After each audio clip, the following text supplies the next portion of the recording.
또 모세에게 이르시되 너는 아론과 나답과 아비후와 이스라엘 장로 70명과 함께 여호와께로 올라와 멀리서 경배하고 너 모세만 여호와께 가까이 나아오고 그들은 가까이 나오지 말며 백성은 너와 함께 올라오지 말지니라. 모세가 와서 여호와의 모든 말씀과 그의 모든 율례를 백성에게 전하매 그들이 한 소리로 응답하여 이르되 여호와께서 말씀하신 모든 것을 우리가 준행하리이다.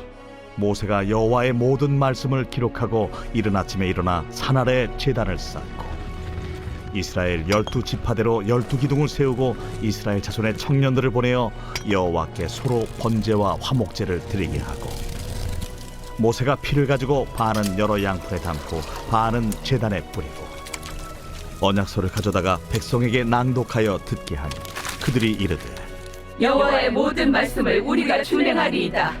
모세가 그 피를 가지고 백성에게 뿌리며 이르되 이는 여호와께서 이 모든 말씀에 대하여 너희와 세우신 언약의 피니라. 모세와 아론과 나답과 아비후와 이스라엘 장로 70인이 올라가서 이스라엘의 하나님을 보니 그의 발 아래에는 청옥을 편 듯하고 하늘같이 청명하더라. 하나님이 이스라엘 자손들의 존귀한 자들에게 손을 대지 아니하셨고 그들은 하나님을 뵙고 먹고 마셨더라. 여호와께서 모세에게 이르시되 너는 산에 올라 내게로 와서 거기 있으라. 네가 그들을 가르치도록 내가 율법과 계명을 친히 기록한 돌판을 네게 주리라. 모세가 그의 부하 여호수아와 함께 일어나 모세가 하나님의 산으로 올라가며 장로들에게 이르되 너희는 여기서 우리가 너희에게로 돌아오기까지 기다리라. 아론과 훌이 너희와 함께 하리니 무릇 일이 있는 자는 그들에게로 나아갈지니라.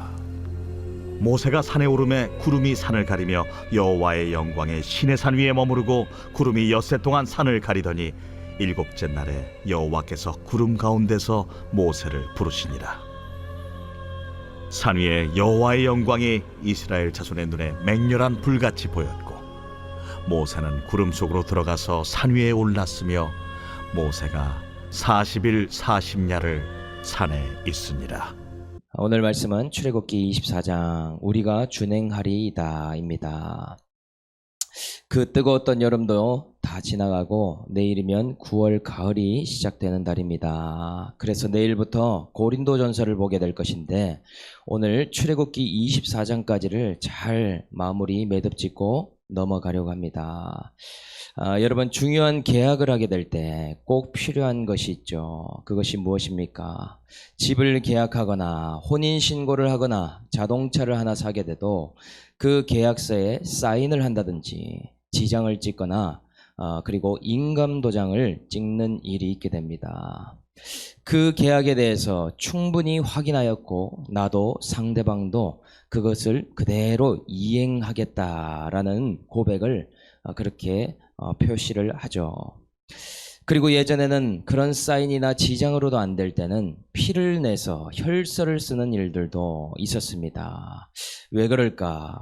어떤 약속을 할 때에 이것을 이행하지 않을 시에 목숨으로라도 대체하겠다라는 그런 표현을 하는 것이지 않습니까? 오늘 이것처럼 오늘 본문의 내용은 하나님과 이스라엘 백성이 언약을 체결하게 된다라는 내용입니다. 우리는 지금까지 1장에서 18장까지 애굽에서 탈출하는 출애굽의 내용을 보았고 19장에서 23장까지는 시내산의 언약궤로부터 십계명과 율례와 법도들에 대해서 보게 되었습니다.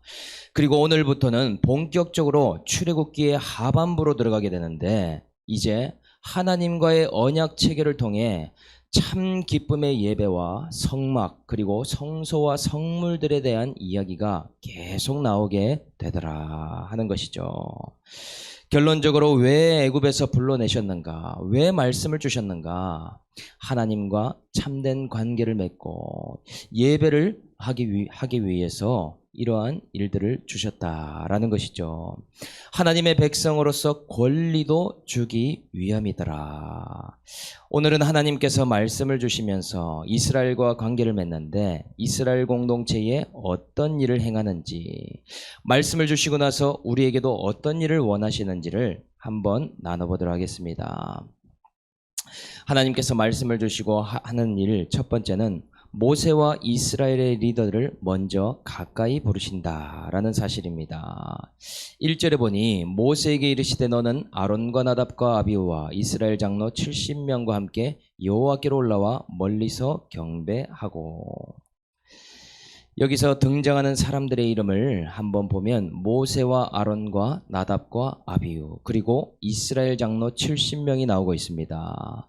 나답과 아비후는 아론의 두 아들을 말하고 있죠. 지금 이 사람들이 누구입니까? 이들 모두는 리더 그룹인데 출애굽 기적의 주인공들이자 하나님께서 모세를 통해서 어떻게 나타나셨고 어떤 일을 행하셨는지를 가장 가까이서 본 사람들입니다. 이 사람들에게 분명한 것이 있죠. 자신들이 애굽에서 종살이했던 것을 확실히 아는 자들이면서 동시에 하나님의 살아계심을 선명하게 경험한 자들이다라는 사실입니다. 모세를 통해서 자신들의 부르심이 무엇인지, 말씀을 통해서 이스라엘의 정체성이 무엇인지를 분명히 깨닫고 있는 자들이다라고 말할 수 있다라는 것이죠. 하나님께서 모세에게 이들을 데리고 오라라고 초청하고 있습니다. 왜인가? 앞으로 이스라엘 공동체를 세워가기 위해서 리더들을 양육해야 되는데 하나님께서 더 깊이 만나주시기 위해서이죠. 내가 리더가 되겠다고 되는 것이 아니라 하나님의 부르시는 것에 응답함으로 세워지는 것이 리더다라고 말할 수 있습니다. 그래서 교회에서나 가정에서, 목장에서 리더자는 어떤 사람일까? 본인의 자원함보다 하나님의 부르심이 먼저라는 사실이죠. 리더는 많이 배우고 많이 가져서 되는 것이 아닙니다. 남들보다 뭔가 잘하고 열심히 양육을 받는다고 목자가 되는 것이 아닙니다. 하나님의 부르심과 초청에 응답하는 자들이고 하나님을 먼저 깊이 경험하게 되는 자들이더라. 이런 사람들의 특징이 또 있죠. 자신이 애굽에서 종되었던 것, 죄 고백이 확실한 사람입니다. 자신이 어떤 죄인이었는지, 어떠한 죄와 고난 가운데 구원받았는지를 명확하게 고백할 수 있는 사람이어야 하나님이 쓰실 수 있더라는 것이죠. 나의 죄 한 가지도, 수치 한 가지를 끄집어내기도 어렵다라면 기적만 말해야 되는데 그것으로 하나님의 영광이 드러날 수 있겠습니까? 그것으로 드러날 수가 없다는 것이죠. 또한 하나님의 초청에 응답하는 자, 말씀을 가까이 청종하는 자들이 결국에는 그 응답으로 리더가 되게 된다라는 사실입니다. 하나님께서는 리더가 될 자들을 더 깊은 예배 자리로 초청하시더라는 것이죠. 자꾸 말씀이 있는 자리로 저를 부르십니다. 양육의 자리로 자꾸만 초청하더라는 것이죠. 하나님의 임재가 있는 장소로 우리를 계속해서 콜링해 가십니다. 거기에 응답하게 되면 하나님은 계속해서 사람을 키워가시고 리더십을 세워가시는 일들을 하시더라. 그러니 오늘도 성령께서 새벽에 우리에게 기도해야겠다는 마음을 주셔서 나오도록 인도함 받아 나온 것 아닙니까? 하나님을 만나는 만큼, 하나님의 말씀을 듣는 만큼 어떤 역할의 한 자리를 우리에게 허락하시게 되는 것이죠. 이러한 과정이 없이 리더가 되면 어떻겠습니까? 어려움이 생기게 되는 것이죠. 하나님을 만나는 것 없이 사명만 있으면 생색이 나게 됩니다. 내가 어떠한 죄 가운데에 구원받았는지를 알지 못하면 계속 혈기가 나게 되는 것이죠. 응답이 없이 의무만 맡기게 되면 비교하고 이해타산 따지다가 끝까지 감당할 수 없는 일이 오게 되는 것입니다. 그래서 2절에도 말씀하시죠. 너 모세만 여호와께 가까이 나오고 그들은 가까이 나오지 말며 백성은 너와 함께 올라오지 말지니라. 사람이 원한다고 하나님을 만날 수 있습니까? 인간이 아무리 찾아도 하나님을 만날 수 있는 것이 아니죠. 불가능한 일입니다. 어떻게 하나님을 만날 수 있는가? 하나님께서 만나 주시는 것이죠. 하나님께서 의무만 지키라고 하는 것이 아니라 최고의 권리를 한 가지 주시는데 하나님을 만날 수 있는 기회를 주시겠다. 너희는 모두 올라와라. 내가 만나주겠다. 애굽의 종으로 있을 때와는 비교할 수 없는 하나님의 백성으로서 교제할 수 있는 친밀함의 관계, 예배를 통해 누리는 기쁨을 알려주시겠다라고 지금 말씀하시는 것이죠. 그런데 특이한 것이 다 올라와도 모두 똑같이 만나주시는 것이 아닙니다. 그것도 어떻게 만나주시는가? 각자가 가진 사명만큼 만나주시는 것이죠. 모두가 모세처럼 될 필요가 없고 모두가 리더가 아니라는 사실입니다. 생각해 보십시오. 리더는 쉬운 역할이 아니죠. 모세는 지금 나이가 100세가 넘었는지도 모릅니다. 그런데 지금 신의 산을 벌써 5번째나 오르고 있죠. 리더는 그만큼 힘든 일과 힘든 고난이 있음을 우리는 알 수 있습니다. 여러분 주변에 편한 아버지가 있습니까? 편한 아버지는 자녀들에게 무책임한 아버지가 될 수 있죠. 아무것도 안 하는 사장이 있습니까? 회사를 생각 안 하는 것이 이상한 리더인 것이죠. 리더는 그만큼 힘든 가운데에 어떠한 책임을 갖고 있기 때문에 하나님은 차별하는 것이 아니라 사병이 다르기 때문에 각자 필요한 만큼 자신을 나타내시고 말씀해 주시는 것뿐입니다. 불평 많고 원망 많은 이스라엘 백성을 인도해야 되는데 모세를 스치듯이 만나주신다면 그 사명을 끝까지 감당하겠습니까? 안 되겠죠. 그 정도로 가까이 만나주시지 않으면, 확신이 없으면 그 사명을 끝까지 갈 수 없기 때문에 사명의 무게만큼 하나님은 계속해서 가까이 두고 계신 것뿐입니다. 그 다음 리더들은 또 각 지파와 가정을 인도해야 되기 때문에 초청해서 그 다음으로 만나주고 계신 것이죠. 그것조차도 하나님과의 관계가 있어야 그것도 감당할 수 있지 않겠습니까? 그리고 그 다음은 이스라엘 백성들, 그들은 말씀을 통해서 만나 주시더라. 그래서 3절에 모세가 그 받은 말씀과 그의 율례를 백성들에게 지금 전하고 있습니다. 이렇게 하나님을 만난 자의 특징이 있죠. 자꾸 말씀을 전하게 되고 하나님의 뜻을 드러내게 되더라는 것입니다. 만난 만큼 그런 전하는 자리에 하나님이 두신다라는 사실이죠. 그분의 음성을 들은 것이 너무나 귀하기 때문에, 그분께 청종함으로 들은 말씀 자체가 생명이기 때문에 이스라엘 백성에게 전달하게 하시더라. 이것을 전했을 때 이스라엘의 반응이 있습니다. 오늘 백성들이 어떻게 반응한다고 합니까? 한 소리로 응답하여 이르되 여호와께서 말씀하신 모든 것을 우리가 준행하리이다. 온 마음을 다해서 백성들이 준행하겠다라는 고백을 하나같이 하고 있다라는 사실입니다. 청종과 짝이 되는 것이 있는데 그것은 바로 준행입니다. 이 둘은 같이 가게 되는 것이죠. 말씀치에서 벗어나게 되면 말씀이 들려지게 되는 복이 임하는데 그때부터 준행의 길을 걸어가게 됩니다. 가지 말라고 해도 가게 되는 것이죠. 그 말씀을 귀 기울여서 사는 인생이 결국엔 그 말씀을 준행하는 인생이 되더라라는 것을 보여주고 있습니다. 하나님께서 공동체에 행하시는 일이 이런 일들입니다. 하나님은 먼저 리더 한 사람을 부르셔서 어떤 작업을 하게 하시는가?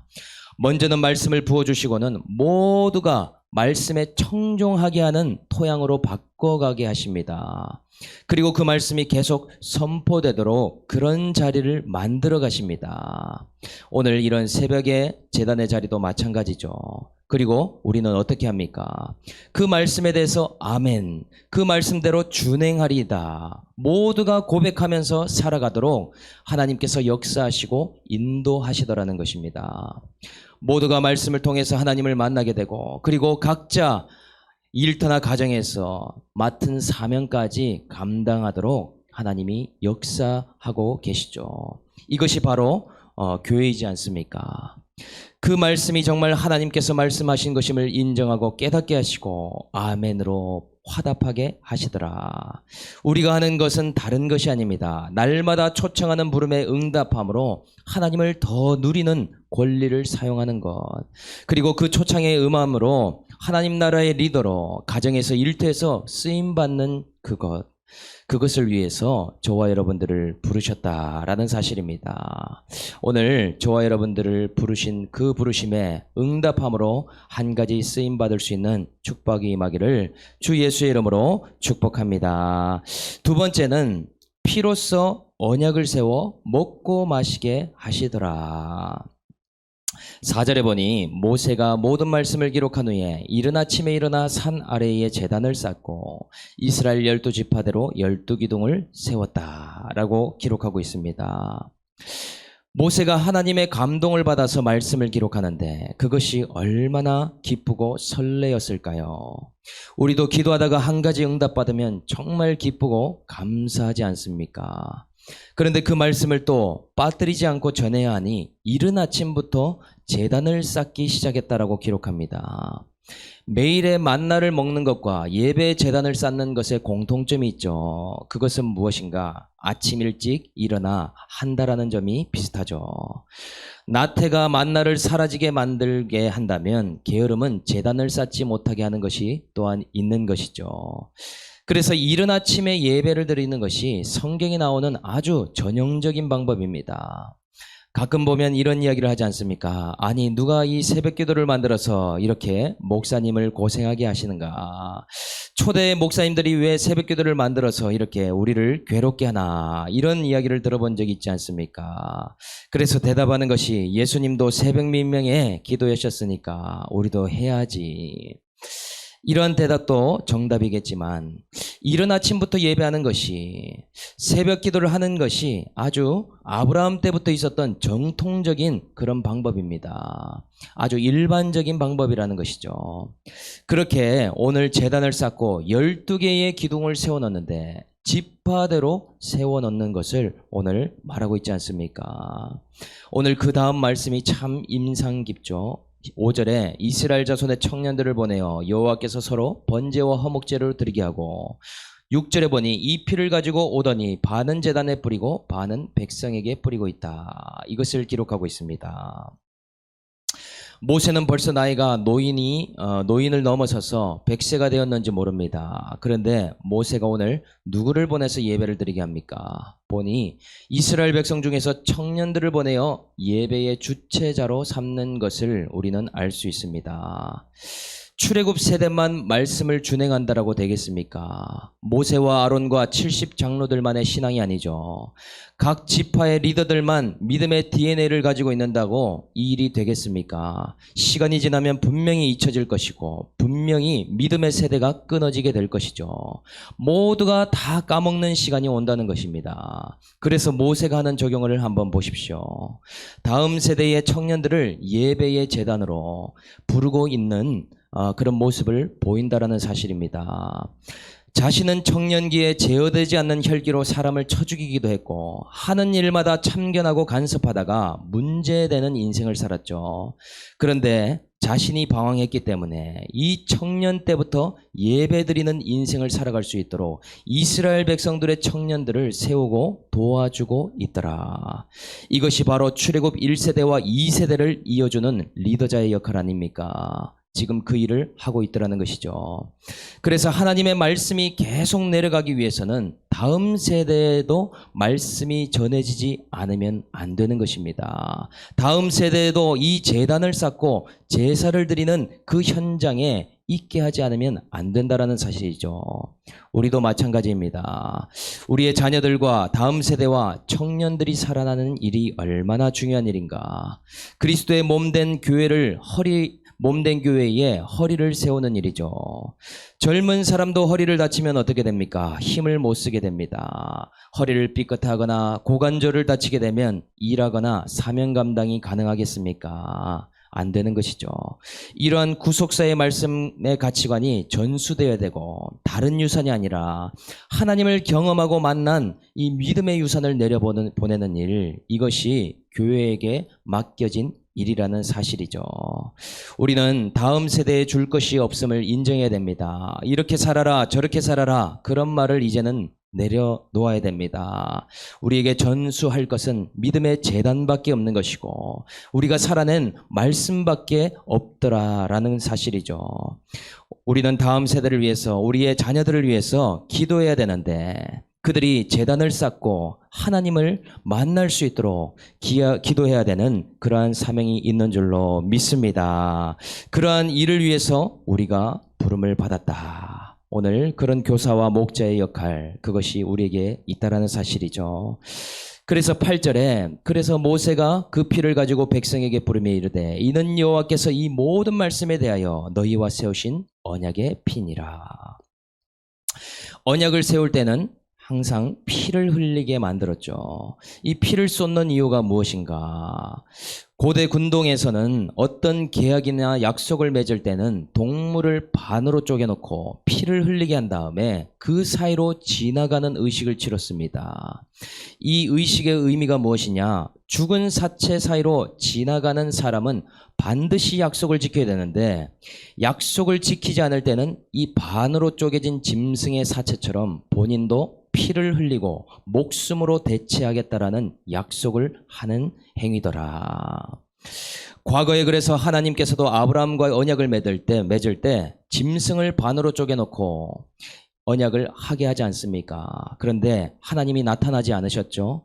아브라함이 기다리다가 잠이 들게 되는 그 타이밍에 하나님이 혼자 그 사이를 지나가 버리십니다. 혹여나 아브라함이랑 같이 지나가면 아브라함이 약속을 어겼을 때에 아브라함이 피를 흘리고 죽임당해야 되지 않습니까? 그러니 그 의미가 무엇이었는가? 이 약속은 하나님께서 지키시겠다라는 의미이고 그것을 깨도 하나님이 피를 흘리며 책임지시겠다라는 의미였다는 사실입니다. 궁극적으로 혼자 지나가심으로 아브라함과 그의 후손 이스라엘이 언약을 깨더라도 하나님 자신이 피를 흘리는 일을 감당하시겠다는 것을 보여주셨다라는 것입니다. 그 언약 자체에도 예수 그리스도께서 어떤 사역을 해야 할지가 하나님이 보이도록 나타나셨다는 것이죠. 왜냐? 인간은 언약과 계명을 지킬 능력 자체가 없기 때문입니다. 언약을 배신하고 하나님을 떠날 죄성이 가득한 인간임을 알고도 사랑하셨기 때문에 그렇게 하신 것이죠. 그래서 히브리서 9장 11절에도 뭐라고 하는가? 예수 그리스도께서 자기의 피로 영원한 속죄를 이루사 단번에 성소에 들어가셨느니라.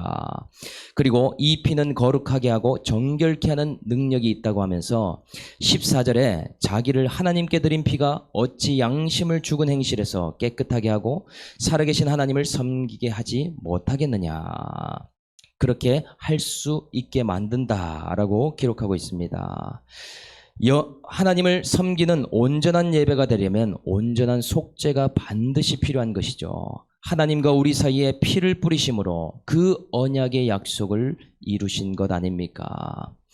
그래서 11절에 하나님이 이스라엘 자손들의 존귀한 자들에게 손을 대지 아니하셨고 그들은 하나님을 뵙고 먹고 마셨더라. 예수의 피를 쏟음으로 손을 대지 않고 하나님을 만날 수 있게 할 뿐만 아니라 먹고 마시게 하신다. 어제 예배의 근간이 청종에서 시작된다고 했는데 여기에도 예배의 중요한 원리가 나타나 있습니다.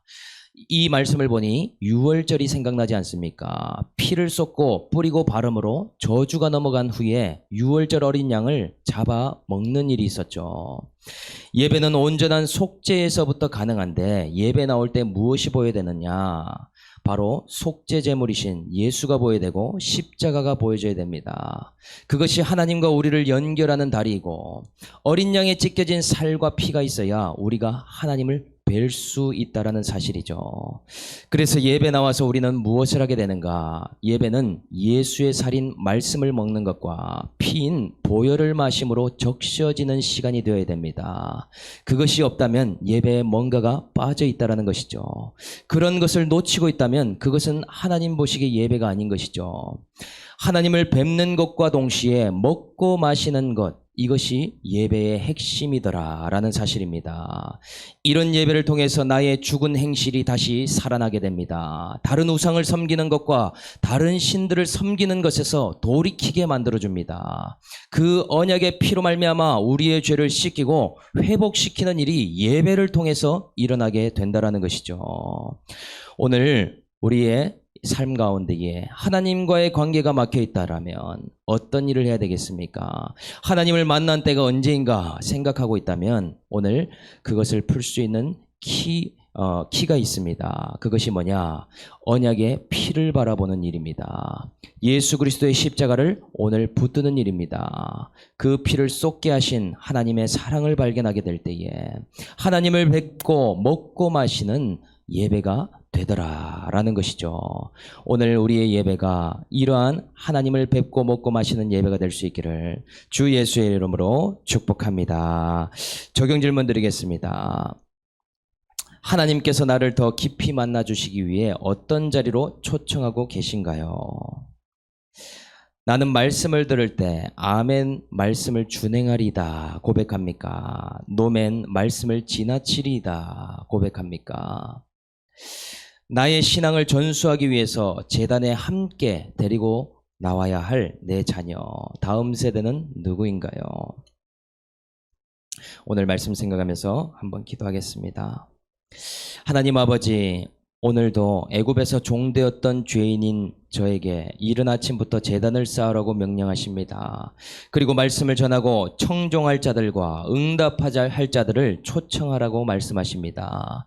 하나님의 말씀을 들을 때에 모두가 한 마음으로 아멘, 모든 말씀을 준행하리다 고백을 하게 하여 주시고, 그렇게 고백했음에도 또한 모든 말씀을 준행할 수 없는 나의 수준을 깨닫는 이 시간이 될 수 있도록 은혜를 베풀어 주시옵소서. 하나님, 그러한 나의 수준이기에 예수 그리스도의 언약의 피 흘림이 있음을 이 시간 보게 하셨습니다.